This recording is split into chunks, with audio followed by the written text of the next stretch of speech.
Hi மக்களே, இது lunch box series day 14ங்க. ஸோ இன்றைக்கான மெனு பார்த்திங்கன்னா நெல்லிக்காய் சாதம், அவிச்ச முட்டை தொக்கு, அப்புறம் இன்றைக்கான ஃப்ரூட் வந்து கிரேப்ஸு. ஸோ இதெல்லாம் நான் எப்படி ப்ரிப்பேர் பண்ணேன்னு காட்டலை, எப்படி பேக் பண்ணன்றது மட்டும் தான் இந்த வீடியோவில் நீங்கள் பார்க்க போகிறீங்க. ஸோ ப்ரிப்பரேஷன் வீடியோ வந்து இந்த வீடியோவோட கமெண்ட் செக்ஷனில் நான் பின் பண்ணுறேன் அதனுடைய லிங்க்கை. நெல்லிக்காய் சாதம் எப்படி ப்ரிப்பேர் பண்ணணும்னு பார்க்கணுன்னு நினச்சிங்கன்னா நீங்கள் அதை போய் பாருங்கள். அதுலேயும் கிளியராக எக்ஸ்பிளைன் பண்ணியிருப்பேன். நீங்கள் உங்கள் வீட்டில் ட்ரை பண்ணுறதுக்கு ரொம்ப ஈஸியாக இருக்கும். ஸோ எப்படி என்ன பேக்கிங் மெத்தட் மட்டும் தான் ஜஸ்ட் இதில் ஷோ பண்ணியிருக்கேன். ஸோ நெல்லிக்காய் சாதம் ஒரு பாக்ஸில் வழக்கமாக நீங்கள் பிள்ளைங்களுக்கு எந்த பாக்ஸில் கொடுத்து விடுவீங்களோ அதில் அழகாக அவங்க தேவைக்கு ஏற்ற மாதிரி பேக் பண்ணிவிடுங்க. அப்புறம் அவிச்ச முட்டையை தக்காளியும் பூண்டும் போட்டு ரொம்ப சிம்பிளாக மிக்சியில் கிரைண்ட் பண்ணி ஒரு தொக்கு பண்ணுங்க.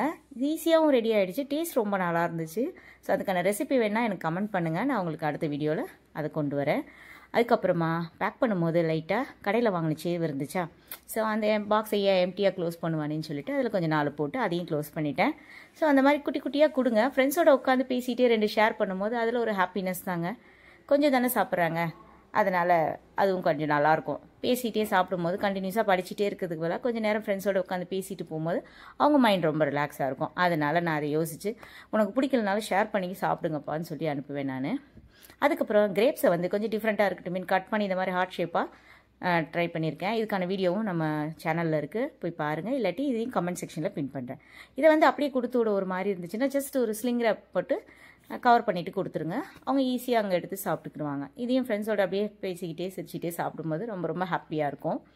ஸ்கூல் லஞ்ச் பாக்ஸ்ன்றது சும்மா இல்லைங்க, பயங்கர ஹாப்பினஸில் ஃப்ரெண்ட்ஸோடு உட்காந்து சாப்பிடும்போது.